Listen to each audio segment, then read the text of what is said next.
Добро утро, скъпи приятели, и добре дошли отново в моя канал. Аз съм Хриси, много ми е приятно, че отново сме заедно.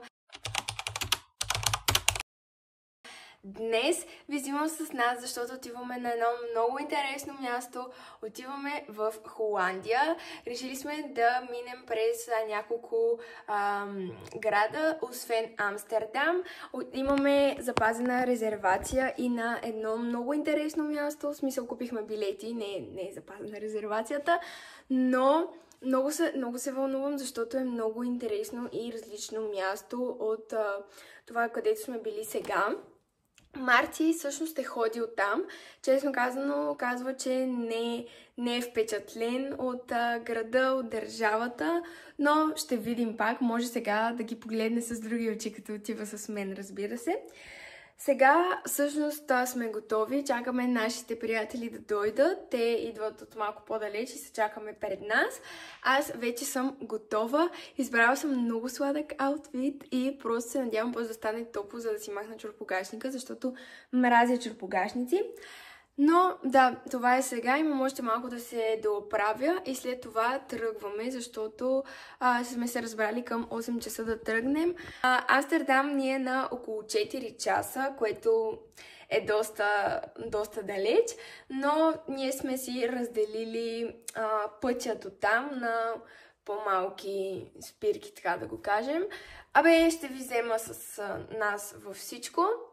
И искам да отдам почет на един много сладък букет, който Марти ми подари пред няколко дни. Ще ви го покажа отблизо. Ето тези рози. Уникални са, просто са страхотни. И така, продължавам да се дооправя за момент или два и тръгваме. Вече е 9 без 10 и ние сме на бензиностанция. Сега зареждаме, ще вземем нещо за хапване и ще ме блъсне кола и тръгваме.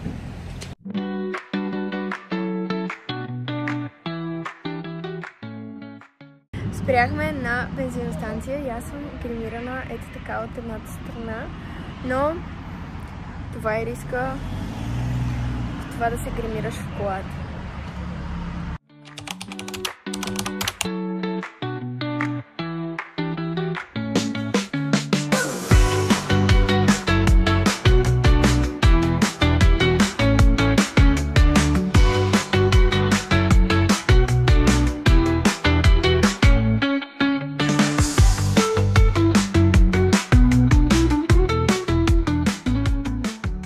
Вече сме в Холандия, в Айндховен. Сега ще направим една кратка разходка тук.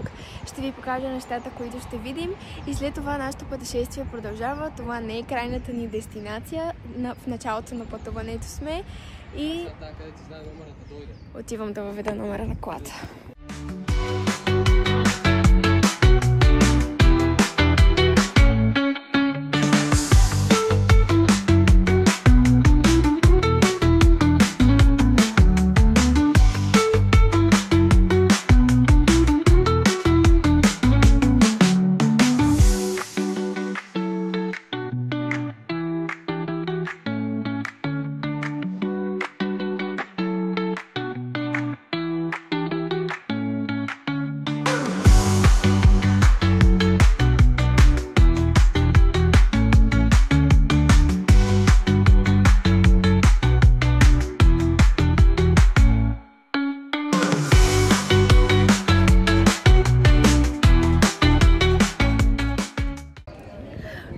Разходихме се, вече стигнахме до центъра.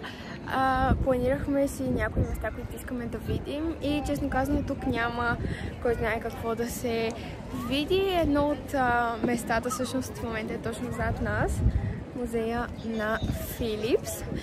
Но ние няма да влизаме, защото сме с ограничено време. Както казах, това не ни е крайната дестинация.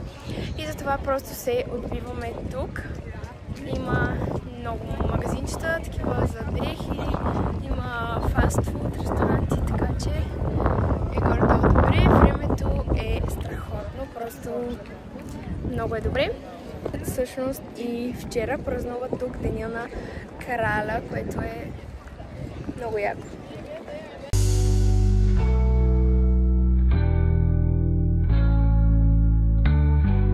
Сега ще ви покажа какво взех от Кико.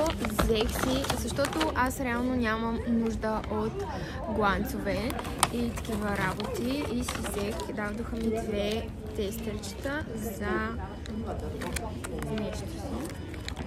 И си взех такава маска за... Не знам, втори ми се интересна с алоe, защото беше готина и не съм виждала в България да има такива маски, затова реших да си взема такава, а пък гланцовете, аз имам 2 цвята от Кико Милано и са цветове, които нямам нужда от повече други цветове просто. Приятели, ние сега отиваме към колата. Приключихме с разходката в Айндховен. Като цяло мнението ми е, че града е хубав, има какво да се види, но според мен не си заслужава да се отдели един ден цял на него, по-скоро да се съчетае с някакви други места, които можете да посетите. В случая ние сме решили да го съчетаем с Амстердам и с още един град, който ще разберете по-късно. Но готино е като цяло, хареса ми. Давам му оценка, да кажем 6 от 10. Сега продължаваме. Имаме още час и половина до Амстердам, което е, да кажем, че разделихме пътя на половина.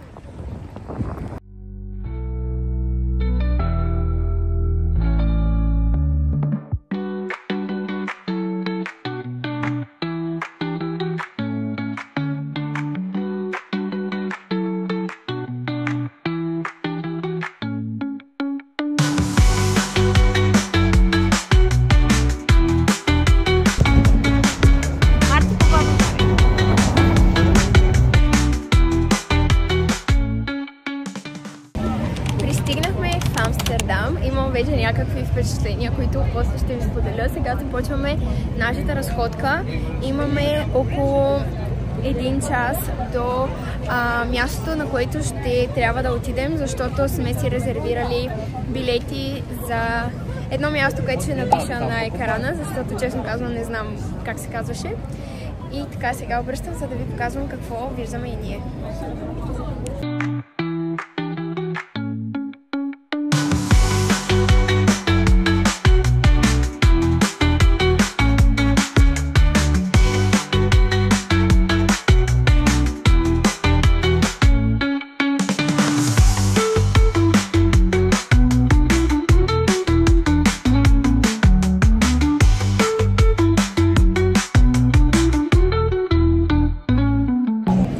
Има супер много хора. Направо е мега.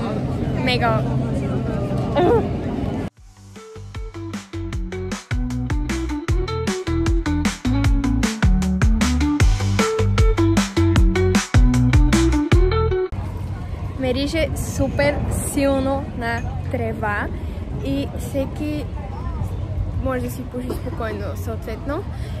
И да, не е много приятна миризмата тук определено.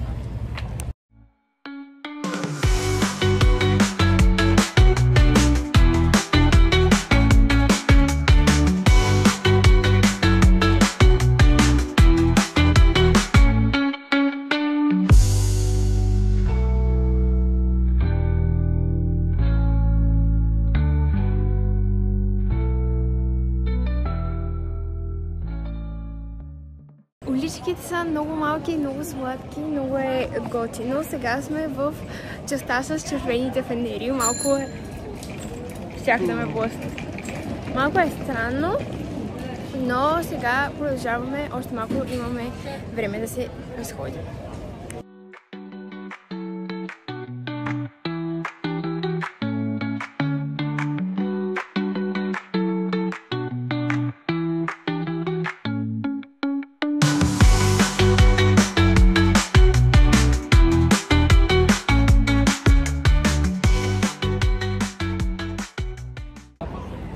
Освен всичко, времето е просто уникално за разходки. По-хубаво не сме и могли да си пожелаем.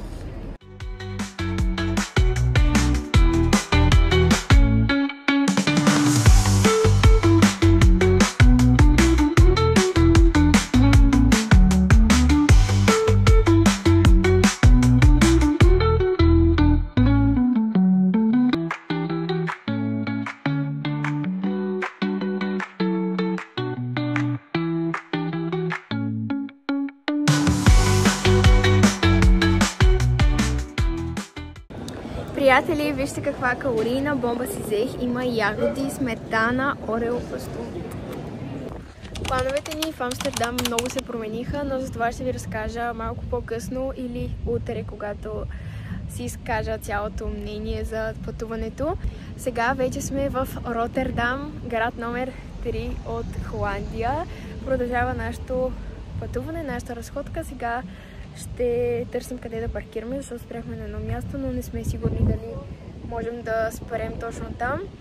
И сега ще видим какво точно ще правим. Набелязали сме си няколко места. Духа вятър. Не знам колко добре ще чувам, но да, това е за сега.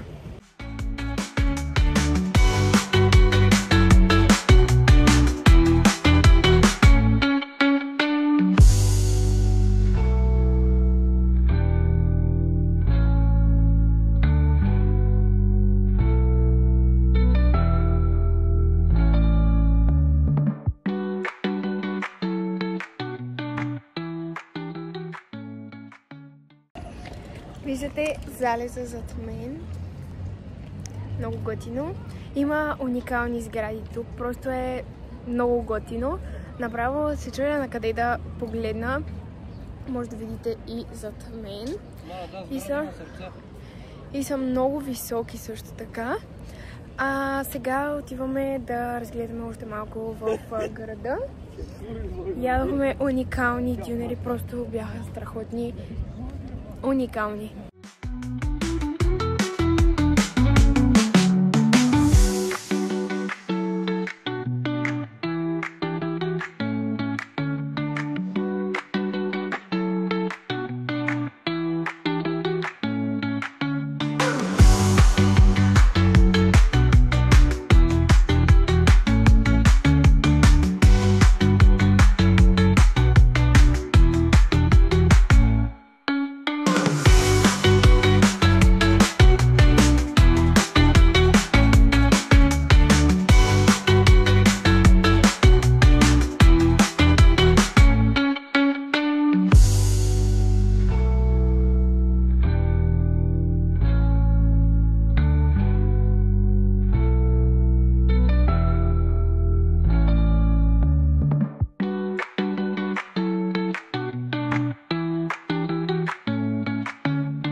Време е да ви разкажа и как завърши нашата екскурзия и кое провали нея. Вече е месец по-късно и определено съм имала време да си помисля за това, кое ми е харесало и кое не е. Започвам с това, че ние си бяхме взели билети за Кьокенхоф, но билетите, които ми бяха пратили от Booking, наложи се да купим от Booking, а не от сайта на Кьокенхоф, защото там не ми позволяваше да купя 4 билета. Беше пълна лудница беше с тези билети тогава. Почти се бяхме отказали да ходим всъщност, но в крайна сметка успяхме да намерим билети чрез Booking и купихме оттам, където се оказа и че е била нашата грешка, защото там пишеше time 15:30. Не час, в който ще можете да отидете да си вземете автобуса, а просто time, което ние не можахме да разберем до последно, че това е било всъщност времето, в което ние трябва да сме на спирката, защото не можехме да пътуваме с кола до там, даваше ни възможност само с автобус и казахме, окей, ще отидем с автобус. След което ние отидохме 4:15 някъде, защото бяхме проверили, че ни е необходимо около 40 минути да стигнем. Ние проверихме и пише, че има постоянни автобуси за това място, но се оказа, че това всъщност е била организирана екскурзия, така да го кажем. И не можахме да се качим на автобуса, съответно те ни позволиха да отидем и с кола до там. И общо взето стана много неприятна ситуация, защото едва ли не бяхме изпуснали часа на тръгване. От една страна това е наша грешка, но от друга страна в имейла на Booking можеше да се опомене и трябва да бъдете на автобусната спирка в 15:30, а не просто time 15:30, час и половина преди нашия час за влизане. Аз това не харесах, защото за мен беше изключително неясно направено и може човек много лесно да се обърка в тази ситуация. Завършвам положително обаче, защото като цяло на мен много ми хареса в Холандия, много ми хареса Айндховен, изключително модерен град, в който просто мога да убия много време в седене в магазините, защото тези магазини ги няма в нашия град. Може би ги има в по-големите градове, най-вероятно ги има. Просто в моя град, където живеем, няма много такива магазинчета, пък аз много си ги обичам от тях, така че това беше нещо, което на мен най-много ми хареса в Айндховен. Със сигурност бих се радвала да посетим Айндховен за по-дълго време, да му отделим повече време, защото този път бяхме само за час. Отделете си 2 часа и половина, мисля, че ще ви са достатъчни.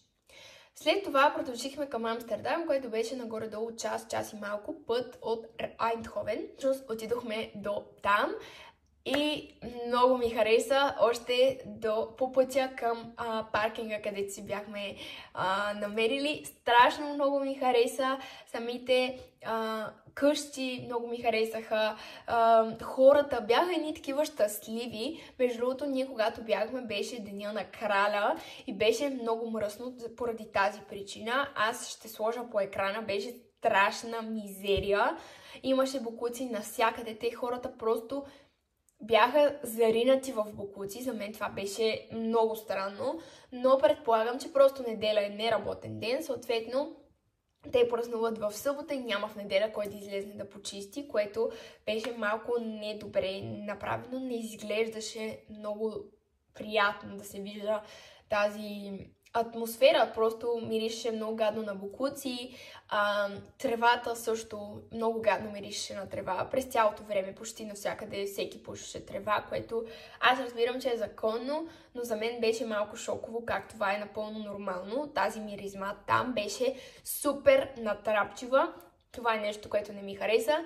Иначе, като цяло, много ми харесаха водните канали, лодките навсякъде. Просто беше страхотно. Ние отново не можахме да видим много неща в Амстердам, не можахме да видим Блуменмаркета, не можахме да видим къщата на Ане Франк, също така музея на Ван Гог. Има много места, на които бих се върнала със сигурност. На останалите Амстердам не е любимата дестинация сякаш. Много ми хареса енергията на града. Беше така много пълен с млади хора, забавляващи се навсякъде и просто беше много интересно да се види. Със сигурност има какво да се прави в Амстердам. След това отидохме към Ротердам, което за мен беше най-скучният град от нашата екскурзия. Най-не ми хареса, за мен беше просто загуба на време този град, но си го бяхме хайлайтнали, за да може да отидем да видим морето, което за мен, честно казано, не беше нещо кой знае какво, защото ние го видяхме по тъмно вече. Имаше тук-там хубави неща, които вие вече сте видели във влога, но това със сигурност мен не ме очарова. Първата ми оценка за пътуването е 8 от 10, защото наистина си прекарах много приятно, беше ми много хубаво. Впечатлявах се много от всичко, което виждах. Надявам се да съм успяла по някакъв начин да ви запозная с атмосферата на самата държава. Искам да ви благодаря, че бяхте в това видео с мен отново. Беше ми наистина страшно приятно пътуване. Радвам се, че го споделих с вас. Така че не забравяйте да се абонирате за канала, да харесате видеото, защото предстоят много интересни видеа. Скоро ни предстои едно огромно дълго пътуване, което ще бъде придружено с страшно много влогове, защото сме си набелязали много неща, които да правим. Но преди това вие ще видите още няколко други видеа. Видим съвсем скоро. Чао!